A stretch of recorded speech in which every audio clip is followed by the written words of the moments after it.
नमस्कार, मैं हूं आलोक और आप देख रहे हैं डेली 24 भारत। दिल्ली का लाल किला भारत की धरोहर और जैन समुदाय की आस्था का प्रतीक। अब डालमिया ग्रुप की सुरक्षा में चौंकाने वाला धोखा सामने आया है। 2 सितंबर को आयोजित जैन अनुष्ठान में सोने हीरे जड़ा कलश अचानक गायब हो गया। यह कलश करीब 1 करोड़ रुपए का था और जैन समाज के लिए आस्था का प्रतीक था। लेकिन सवाल उठता है, डालमिया ग्रुप जिसे केंद्र सरकार ने लाल किले की सुरक्षा का जिम्मा सौंपा था, वो कहां था? सीसीटीवी में चोरी कैद थी, पर एफआईआर दर्ज करने में हफ्तों की देरी। इतना समय क्यों लगा? क्या यह सिर्फ लापरवाही थी या जानबूझकर की गई चूक? विशेषज्ञों का कहना है कि डालमिया ग्रुप जैसी बड़ी कॉरपोरेट कंपनी के पास सुरक्षा का पूरा प्लान होना चाहिए। इतिहास और आस्था की सुरक्षा उनके लिए सिर्फ बिजनेस डील थी। पुलिस अब विशेष अभियान चला रही है, संदिग्ध की जल्द गिरफ्तारी की तैयारी कर रही है। लेकिन यह घटना डालमिया ग्रुप की गंभीर सुरक्षा चूक और ऐतिहासिक स्मारक की सुरक्षा पर सवाल खड़ा करता है। लोग जानना चाहते हैं कि क्या कॉरपोरेट के हाथ में हमारी धरोहर सुरक्षित है या यह सिर्फ दिखावा है। इस मुद्दे पर हमारे साथ बात करने के लिए जुड़ गए हैं हमारे साथ कंसल्टिंग एडिटर रमेश ठाकुर जी। रमेश जी, लाल किले में इतनी बड़ी चोरी हुई है, सुरक्षा में इतनी बड़ी चूक है, जबकि ये सारा इसकी रखरखाव की जिम्मेदारी डालमिया ग्रुप को दे दी गई थी 2018 के अंदर, लेकिन इतनी बड़ी चूक, क्या कहेंगे? नहीं, ये बड़ा जो पूरा मुद्दा सोचने पे मजबूर करता है कि ऐसे जगह पे जो चोरी हो रही है, जो हमारा एक धरोहर प्रतीक है, जहां से हमारे प्रधानमंत्री 15 अगस्त को पूरे देश को संबोधन करते हैं, उस प्राचीर के अंदर से चीजें अगर चोरी हो रही है तो इसके बाद में फिर आप ये अनुमान लगवा लो कि ना फिर ताजमहल सुरक्षित है, ना संसद सुरक्षित है, कहीं से भी कोई चोरी हो जा सकती है। अब जितने पूरे देश में बड़े बड़े आलोक जी आपको पता होगा, जैसे एयरपोर्ट वगैरह हैं, और अब आप दिल्ली का चिड़ियाघर ले लो। चिड़ियाघर भी एक बड़ी कंपनी को, अंबानी की कंपनी, उनके बेटे जो वनतारा चलाते हैं, तो उनके भी हाथ उनको सौंप रखा है। तो ऐसे में हमारी धरोहर सुरक्षित कैसे रहेगी, ये बड़ा सवाल उस समय भी उठा था जब 2018 में ये सरकार इनके साथ में, डालमिया ग्रुप के साथ में करार कर रही थी 25 करोड़ में। तब ये बात, इसका बहुत जमकर विरोध हुआ था, लेकिन सरकार ने किसी विरोध पे कोई मंथन नहीं करा, विमर्श नहीं करा, उनको जो लगा वो कर दिया। ठीक है, कोई बात नहीं। आप रखरखाव के लिए अगर किसी को 25 करोड़ में अगर आप देते हो 5 सालों के लिए, उसका रेवेन्यू भी आप अर्जित करते हो, व्यापारिक दृष्टि से आपने ये सब करा, इसमें कोई बुराई बात नहीं है। लेकिन आप धरोहर के उस तह खाने पे चाबी आप उस कंपनी को दे देते हो जिसका उसका कोई लेना देना नहीं होता है। जब उनके पास चाबी होगी, भाई जाहिर सी बात है, दिन में तो कैमरों के सामने सब कुछ होता है, रात में तो कोई जाता नहीं है। रात में वो कोई भी तहखाना खोलता है जहाँ 150-200 साल पुरानी चीजें रखी हुई हैं, कलाकृति की हैं, वस्तुएं की हैं, धातुएं भी हैं, और सोने चांदी कई सारे ऐसे आभूषण के कई आइटम हैं।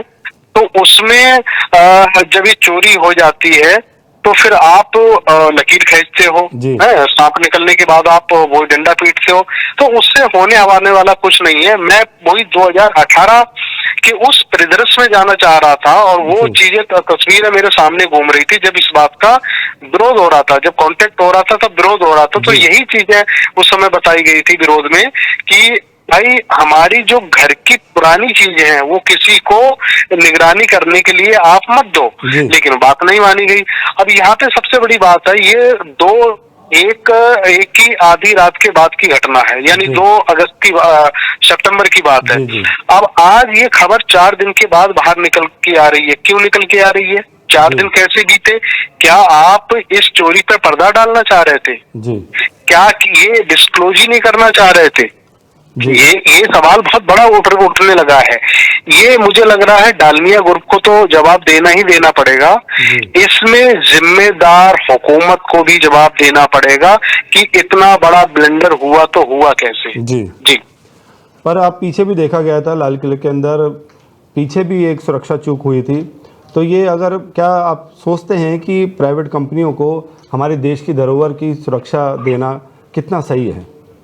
नहीं, बिल्कुल सही नहीं है। मेरा जो घर है और लाल किले की दूरी में 2.5 से 3 किलोमीटर की दूरी है जी। और हम लोग बचपन से जाते रहे हैं, बड़ा सुरक्षित रहा है, कहीं कोई ऐसी दिक्कत परेशानी नहीं थी। हम आप टिकट लेके जाते हैं, अंदर को घूमते हैं, पुरानी जो इमारतें हैं उसके दर्शन भी करते हैं। ना सिर्फ देश के लोग आते हैं बल्कि विदेशों से कई ऐसी कंट्रियां जहां से लोग आते हैं जी। और कभी ऐसा हमें प्रतीत नहीं हुआ कि भाई सरकार की अपने जिम्मे रख के और ये इसकी जिम्मेदारी का निर्वहन नहीं कर सकती है, आराम से कर सकती थी, लेकिन उन्होंने दूसरी कंपनी को दिया, एक सिर्फ एक कमाने के उद्देश्य से, व्यापार के उद्देश्य से उनको ऐसा करने दिया। लेकिन सबसे बड़ी बात यहाँ पे ये निकल के आती है, इस बात की जिम्मेदारी अब कौन लेगा? क्या सरकार लेगी? जी। क्या हमारी जो चीजें चोरी हुई हैं, क्या वो चीजें वो वापस आ पाएंगी? तो उस पर कार्रवाई अकाउंटेबिलिटी किसकी बनती है? क्योंकि ये सारी चीजें जो हैं वो सामने निकल के आ रही हैं और इस पे ये बड़ा विमत का मुद्दा बन गया है, शर्म का मुद्दा बन गया है। तो मुझे लग रहा है इस पे सवाल भी कटेगा और विपक्ष भी सरकार से जवाब मांगेगा और जवाब मांगना चाहिए। जवाब विपक्ष क्या मांगेगा? एक आम आदमी, आप और हम सब मांगेंगे। कोई ऐसा नहीं है जो इसका जवाब ना मांगे। भाई इतनी बड़ी चोरी का मतलब है कि आपने अपने घर की रखवाली किसी दूसरे बंदे को दे दी जी। वो रात के अंधेरे में घुस गया, आपकी तिजोरी से भी चीजें निकाल ली, सब निकाल ली जी। तो वही वाली बात होगी, इसकी जिम्मेदारी लेनी चाहिए और एक ज्वाइंट वक्तव्य सरकार की तरफ से आना चाहिए और एक देश के एक वासियों को बताना चाहिए कि आखिर 1 तारीख की रात में 2 बजे के बाद में आखिरकार हुआ तो हुआ क्या? जी, मैं एक चीज़ और जानना चाहूँगा रमेश जी आपसे, क्या सरकार लाल किला हो या कोई भी हमारी ऐतिहासिक धरोहर हो उसकी सुरक्षा खुद नहीं कर सकती थी? क्या आवश्यकता इतनी पड़ गई कि हमें प्राइवेट कंपनियों को अपनी धरोहर की सुरक्षा सौंपनी पड़ी? क्या सिर्फ कमाई ही इसके पीछे कारण है? 2015 से पहले तक आपके जितने भी हिंदुस्तान में बड़े बड़े जोलॉजिकल जो चीजें थी, हिस्ट्रिकल जितनी भी चीजें थी, कितने बड़े जू थे, चिड़ियाघर थे, वो सारी की सारी जिम्मेदारी सरकार के अधीन हुआ करती थी। या सरकार से कोलैबोरेट करने वाली जो निगम जिसको कहते हैं, कॉर्पोरेट जिनको कहते हैं, वो उनके सब किया करते थे, जिम्मेदारी किया करती थी। अब आप देख लो, बड़े एयरपोर्ट जितने भी अदानी के पास हैं, सही बात। और आप बंदरगाह, बड़े बड़े बंदरगाह देखो, गुजरात की बात कर लो, जो बंदरगाह जिससे कई देशों का जहाजों द्वारा हमारे देश में चीजें आती हैं। अब उन जहाजों में क्या है? ड्रग्स पकड़ी जा रही है, वो भी करोड़ों मिलियंस किलोग्राम में पकड़ी जा रही है। तो ये तभी तो हुआ जब आपने हमारी धरोहर को प्राइवेट हाथों में दे दिया जी। तो उसी का उदाहरण आपका लाल किला है। लाल किले में आज इतनी चोरी हुई है, अगर इस तरीके की चीजें अगर रही तो इसके बाद भी चीजें और भी चोरी होती रहेंगी। तो ये थोड़ा सा सोचने पर मजबूर पड़ता है। मुझे जहां तक लगता है जी, इस घटना के बाद आलोक जी सरकार सोचने पे मजबूर होगी कि क्या हमने देश की बड़ी बड़ी जो इमारतें, जो धरोहर, जो प्राइवेट के हाथों में दे दी हैं, क्या वो सुरक्षित हैं जी, या वो भविष्य में सुरक्षित रह पाएंगी? मुझे लग रहा वो जो अनुबंध हुआ है, जो कॉन्ट्रैक्ट हुआ है, उस पर दोबारा से ये जरूर सोचेंगे जी। बहुत बहुत धन्यवाद हमसे जुड़ने के लिए रमेश जी।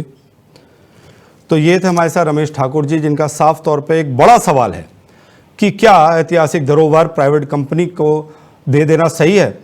ये सरकार से सवाल उठता है और ये सवाल उठा भी रहे हैं। इस खबर में इतना ही।